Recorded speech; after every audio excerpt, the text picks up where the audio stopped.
Oh.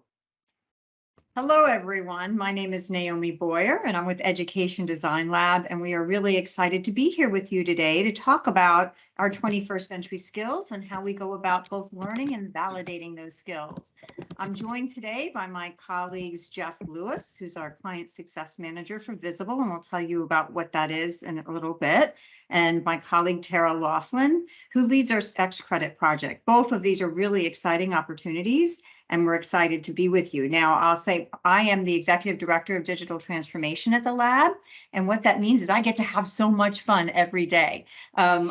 We are working on supporting the 21st century skills, but we're also heavily engaged in implementing both technology and human process to facilitate the visibility of skills through digital micro-credentialing, through learner employment records, skills wallets, and really using technology for individuals to be able to show what they know and they can do to lead towards opportunity. Next slide, please, Jeff. So I thought I'd tell you a little bit about the lab, and then we're going to jump into, go ahead, Jeff, that's good. And then we're going to jump into the depth of our presentation today. So at the lab, we use human-centered design thinking to co-design. So we design with, not for. We test, we build, and we tackle wicked issues like affordability, relevance, portability, and visibility. Our conversation today is really focused on that visibility part of our saying, and it's about designing towards the future of work. You can see the number of colleges and universities we've worked with, employers, and ecosystems, and that ecosystem and regional approach is growing. We are based in the United States, and we are a nonprofit. And however, we do have a number of global colleagues, and I'll say that this dialogue around skills has really been elevating to a global platform. Next slide, Jeff. So this is our theory of change. We use a design process. I mentioned we use human-centered design as the core of what we do. You can see here that we have an exploratory design phase, and at the bottom of that text where you see single moms and skills-based hiring are projects and things that we have going on that demonstrate that exploratory nature. But as a lab, we also do validation. And we are focused on designing for equitable impact. How do we make sure that everyone has opportunity to find meaningful work and flourish in their lives? Next slide, please, Jeff. So with that, and no further ado, we're going to turn it over to Jeff to talk to you a little bit about our Visible platform that is based off of that 21st century skills framework that I earlier mentioned. Jeff, on to you. Hey guys, Jeff Lewis. As Naomi mentioned earlier, I'm the Visible Client Success Manager, meaning I manage this Visible platform. And so we're using the word visible and Visible platform. What is Visible? So it's a ready-made learning experience or a course for employers, institutions, learners, and it's designed to help make learning visible. So what would happen typically is a learner would access the quote Visible platform and engage in a course. They would be assessed as to whether they've mastered a particular skill in order to earn a digital badge. So in effect, it's a Visible as a skill acquisition tool. So we're talking about acquiring skills. What skills are we talking about? The lab collaborated with higher ed institutions, employers, learners, and through that collaboration, we identified the 9 most in-demand skills that will be required to be successful in the 21st century. And you can see them listed on the screen there: critical thinking, initiative, and so on. But if you were to ask let's say a professor who says they're teaching critical thinking skills, what that means, and you were to an employer were to say he's looking for employees with critical thinking, you might get 2 different answers. So what the lab did was, working in that collaboration, identify 4 sub-competencies that make up or define critical thinking, as well as the other skills. So if you can gather and assess relevant information, if you can question assumptions, draw conclusions, identify patterns, you are able to demonstrate critical thinking.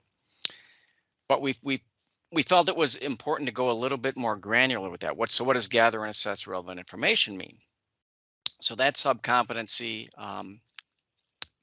we developed subcompetency statements for, and then we went even further. So what does grounding problem solving in facts and rather than assertions mean? And we developed our rubric or learning objectives or the criteria necessary to demonstrate to say that you can gather and assess relevant information. And you can see those listed there. So when you take the skills, their corresponding subcompetencies, their corresponding subcompetency statements, and the rubrics, and you take that collectively, you get what is known as our 21st century skills competency framework. And there's a visual for you. The next slide I like. It's really I think a really very creative way to show what we call subcompetency map. So you might think with a little arithmetic, if you've got 9 skills and you've got 4 subcompetencies per skill, you would have 36 subcompetencies. However, and this is a great way that shows there is an overlap between certain subcompetencies and skills. So this, if you've ever been to Washington, D.C., this is affectionately known in the lab as the D.C. Metro map. So if you were to look at the initiative micro-credential, and if I were to, for example, take that initiative micro-credential course, earn my badge, I will have demonstrated acting as a catalyst, leading without title, learning from experience, and demonstrating self-awareness. I've already completed half of the resilience micro-credential because of this overlap. So where you see concentric circles, in this case, self-awareness is part of resilience. It also happens to be part of intercultural fluency and also part of initiative. So rather than the 36 subcompetencies, we actually have 27 subcompetencies. So the explicit, because what's needed to be successful is clearly spelled out in the subcompetencies and in the rubric. The learning is tangible and demonstrable. So if you combine that, the explicit competencies with kind of the micro nature of the courses, you'll have learner success. And with learner success, you'll get motivation. So in terms of how Visible can be deployed and delivered, there are 2 ways that you can deploy the micro-credential courses. One is what we call the toolkit, and the toolkit would be more if you wanted to develop your own micro-credential course. We have a whole set of resources that are free to people to use. However, if you wanted to issue an Education Design Lab authorized badge, digital badge, you would have to use our assessment and rubric, and those would need to be purchased. So you can develop your own course and purchase the assessments for $50 per assessment. So with a little bit of arithmetic, if I wanted to develop my own critical thinking course, I could buy the assessments for each of those 4 subcompetencies for $200, structure my own course, and then I would have built my own credential for, say, $200. The other option is a kind of pre-packaged, ready to go, out of the box course developed already for you. And that would be the Visible platform, which we'll see shortly. You have 2 options with Visible. You can either do a plug and play deployment where through an LTI connection, learners would access the courses through whatever LMS you happen to be using. The other option would be learners just basically going to our Get Visible portal and logging in there and completing their coursework. In terms of how you can deliver these courses, this is really all completely dependent on what's going to be best for your model and what you're trying to do. You can do these completely online. They can be done face-to-face. They can be a hybrid of the 2. They can be conducted synchronously, asynchronously. Again, it would all depend on what's best for your needs. And then just a variety of ways that these can be implemented. Again, it's only limited by your imagination. We have clients who have threaded them into course syllabi. We have clients who are making the micro-credentials part of a micro pathway. They have been offered as standalone courses at universities. So just it's limited only by your imagination, and this can really be kind of set up in the way that best serves your needs. So in terms of the course itself, we don't believe that the 21st century skills can be taught through kind of rote instruction or multiple choice.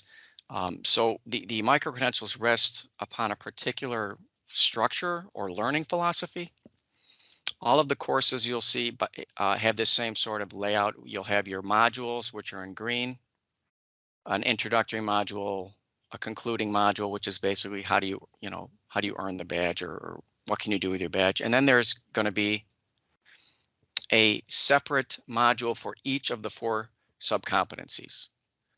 So you've got your 4 sub-competencies, each with a separate module. You'll spend some time learning. Learners will then have a practice activity, which is to help prepare them for their assessment. They'll be able to contribute to a message board, provide feedback about other people's assignments, get feedback on their own. Then they'll actually take an assessment. And then at the end of that, there's a reflection section, which is, I think, typically 3 questions. What did you learn? How are you going to use what you've learned? That sort of thing. And that kind of structure of learn, practice, contribute, assess, reflect, that's repeated for each of the sub-competencies. So you're roughly looking at about 12 to 15 hours to earn your digital badge. We have now, excited to mention, self-paced courses that are slightly different. So whereas the previous course would require an instructor to grade assessments and provide feedback on assignments, these self-paced courses can be done, again, on your own. The practice activities have been kind of consolidated, so they take less time. Rather than a facilitator or instructor graded assessment, we have automated assessments, which Tara's going to show you shortly. So the time required for these is less. So you're looking at about 8 hours as opposed to the 12 to 15, and these can be done at your leisure, self-paced, without the need of an instructor. So if you guys don't, would you be interested in seeing kind of what it looks like in a like I can show you.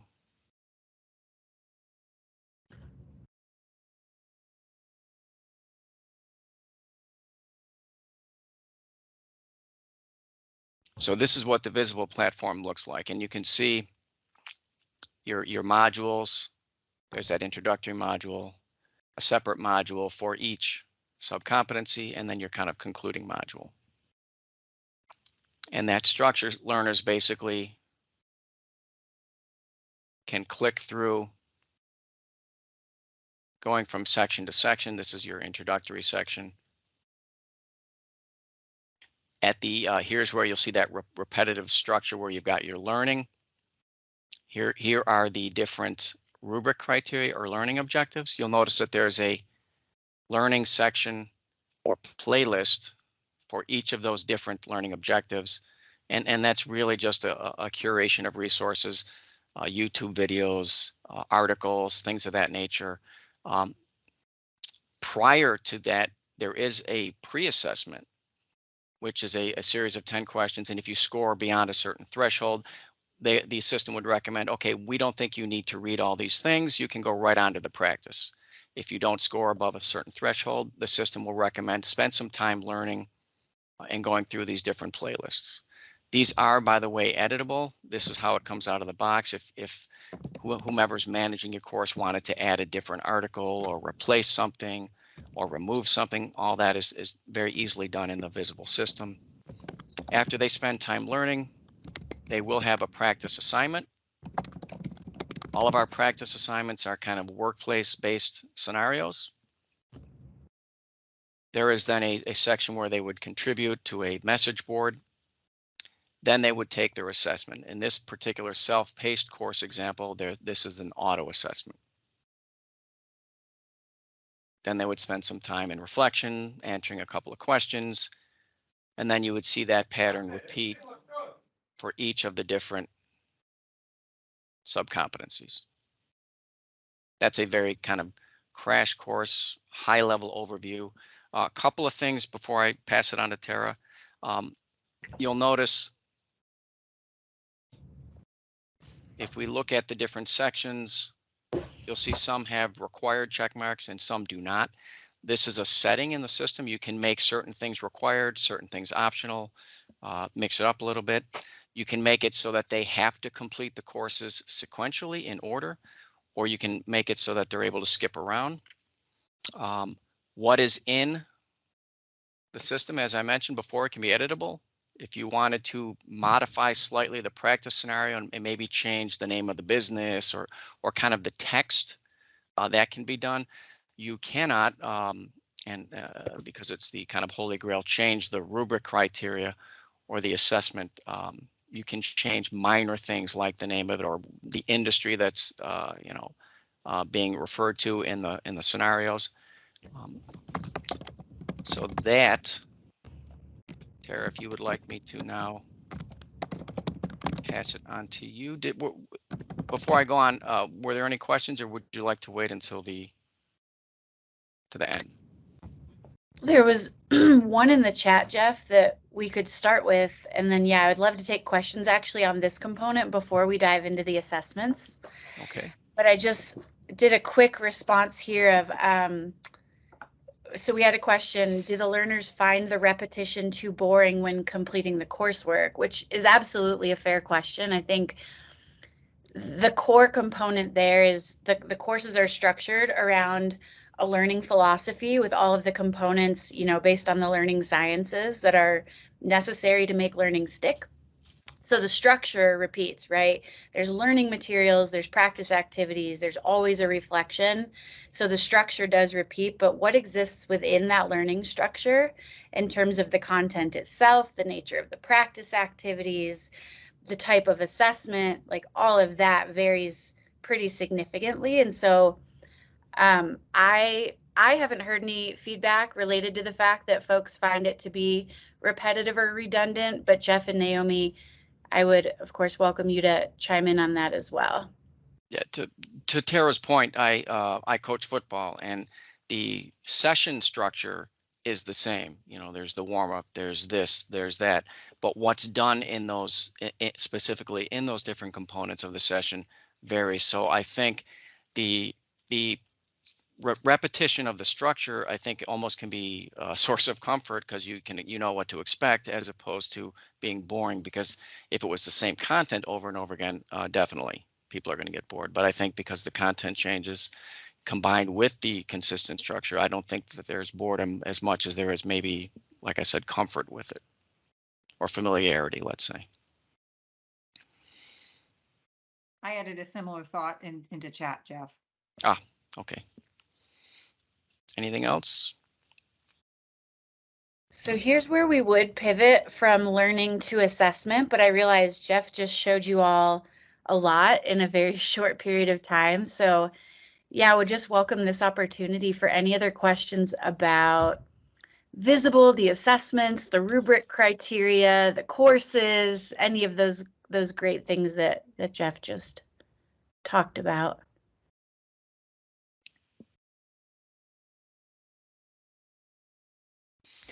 I am curious. I have a question of my own, actually, and I don't want to mess up your recording structure too much. I know you have a very intentional demo Q&A, so tell me if we can save this for later or if we need to. But I'm just curious, with the 21st Century Learning Group within Cities of Learning, how this type of opportunity relates to the body of work or the body of opportunities. I know you all have the city-based model where you're identifying things within the different locations that learners can engage in. So I'm curious how this could fit into that model that you all already have, but perhaps that's a discussion for after the demo as well.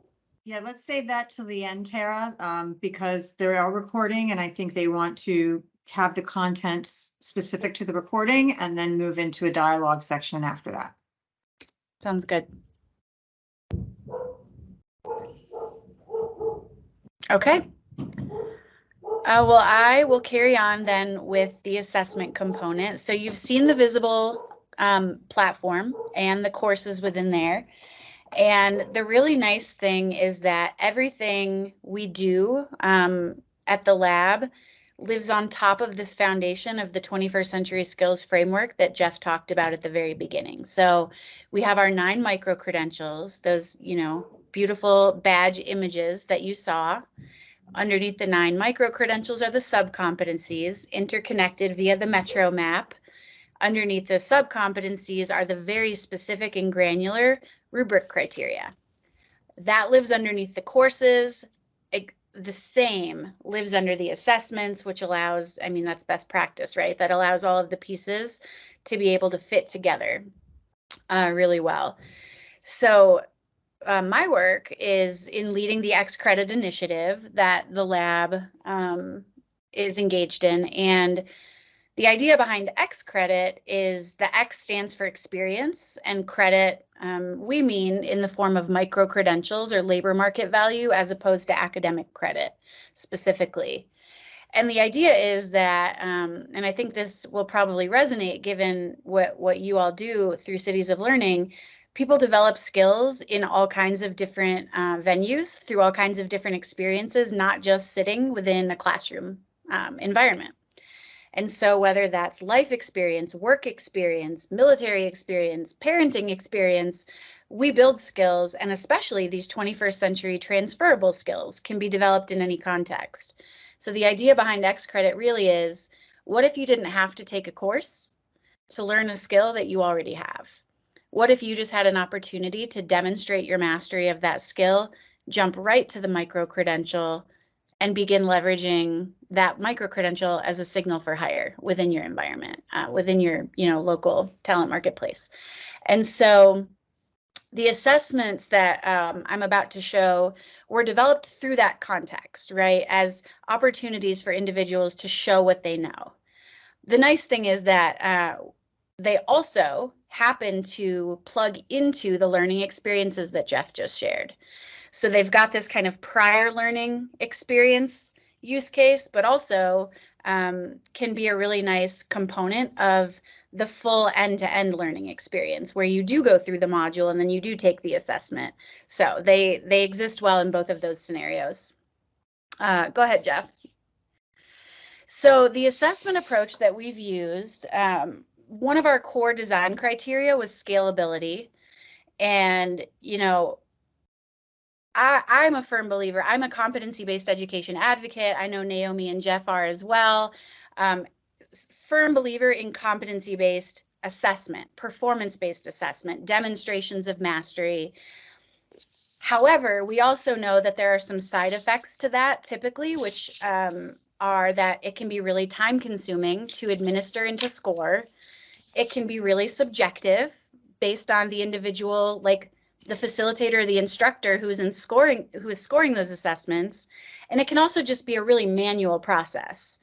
And so to try to bring competency-based assessment to scale and make it available for, vastly more learners and individuals, as well as to incorporate our equity focus, we have really focused on automating the measurement of 21st century skills. So you'll see on the right here the two different technologies that we've been working with in order to achieve that. Top right, we've got Muzzy Lane, the Muzzy Lane platform, and you'll get a bit of a closer look at each of these shortly. But the Muzzy Lane technology is a chat-based simulation technology. Bottom right, you'll see Tailspin, which is an extended reality simulation technology. So the commonality there is the simulation component. In every assessment we've designed, we have structured them around workplace-based scenarios. They always take place in the context of work. The individual taking the assessment is given data or information about their workplace, about their role, and about the situation, typically some kind of problem that they're facing, and they have to make decisions on how to navigate their way through that situation. The choices they make reveal the presence or absence, or let's say their level of each of the skills being measured, and also branch them down different paths within the assessment. So their storyline can actually change. And if you'll hit hit one more time, Jeff, to bring up that last little bubble. I'm not sure why. There we go. So in order to earn the critical thinking badge, you saw this graphic earlier in a different form where the badge was in the center and the 4 sub-competencies were around the outside. But just to highlight the competency-based aspect of these assessments, what we're showing here is in order to earn the badge, you do need to separately demonstrate mastery of all 4 of the components that live underneath critical thinking. So there's no averaging taking place here, where if I score 100% on 3 of the assessments and 40% on the last one, by the way, I did not check my math before I gave this example, so don't hold me to that. But if that somehow averaged out to mastery, that's not what we're doing here. This truly is saying you have shown proficiency in all 4 of these sub-competencies individually, and therefore we can go ahead and award you this badge. Go ahead, Jeff. So just 2 examples. Now this is in written form. I know this is less exciting than a demo form, but I just want to give you kind of the on paper version of what is underneath an assessment. So within our Muzzy Lane software, critical thinking badge, the sub-competency is gather and assess relevant information. You heard, Jeff mentioned the sub-competencies earlier. This is the chat-based simulation technology. And this is a sample task that a learner would find themselves faced with. So as a produce manager at a regional supermarket, the store manager has asked you to do some quick information gathering. So there you can see the gather and assess to prepare for a meeting this afternoon. You will have to look for the facts in articles, brochures, and conversations to provide reliable information to your boss, because ultimately she's trying to make a decision on behalf of the store, and your information gathering and assessment will help her make that decision. So you can see workplace-based, very authentic type of situation. The grocery store setting is intentional because one of the beautiful things about 21st century skills is they are relevant and applicable everywhere. But we wanted to make these assessments relevant and applicable to as many people as possible. So rather than situating them very narrowly, let's say in a healthcare setting or an IT setting, at the sub-competency level, we tried to situate them in ubiquitous environments that as many people as possible have familiarity with. The learner does not require any experience working in a grocery store to be successful in the assessment, because if you look at what's being measured in purple here, the grocery store setting is the wrapper. What's really being measured is their ability to demonstrate those core criteria that you can see here on the screen.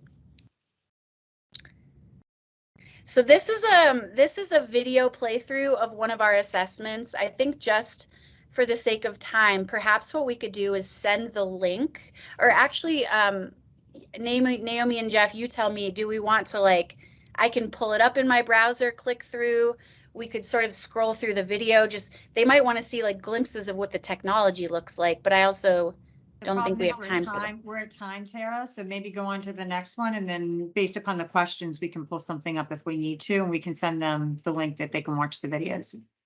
Okay, that sounds good.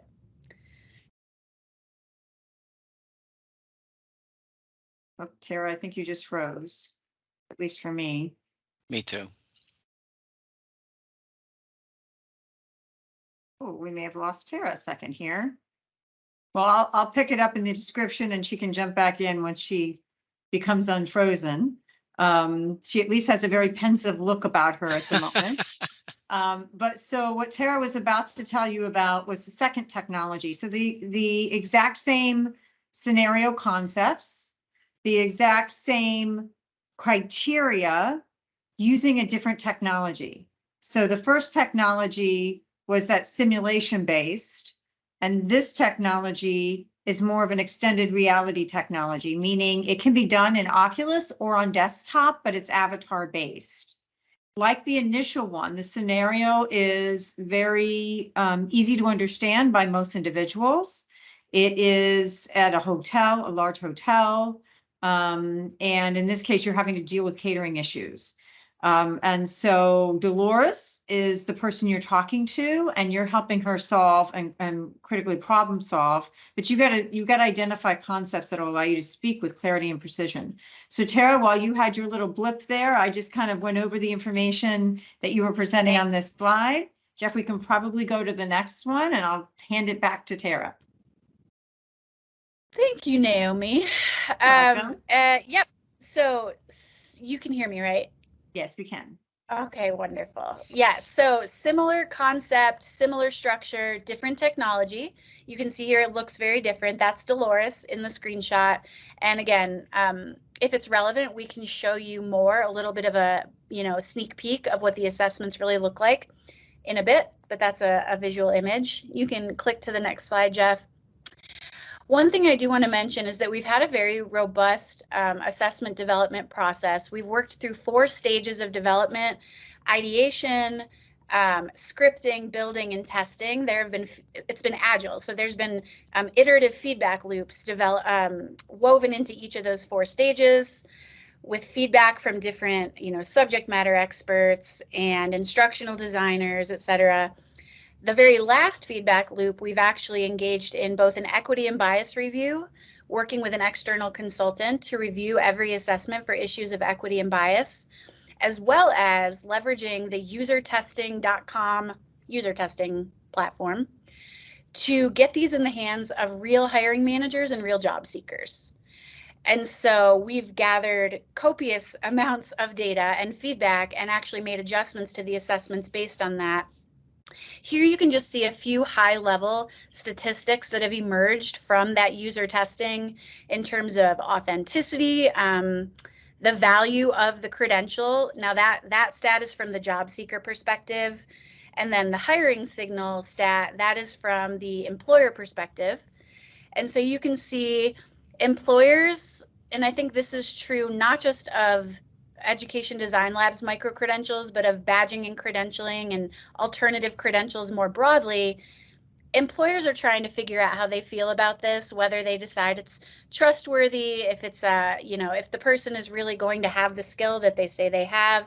So you can kind of see there's some hesitance there on the part of the employers, but I find actually the big blue block in the middle to be that gives me hope, actually, because it shows me that we're trending in the right direction. We're open-minded to accepting these credentials as part of the hiring process. And that is all from me in terms of the assessments. Again, that was a crash course, and I haven't been checking the chat, but I am very interested to know, what questions you all have for me.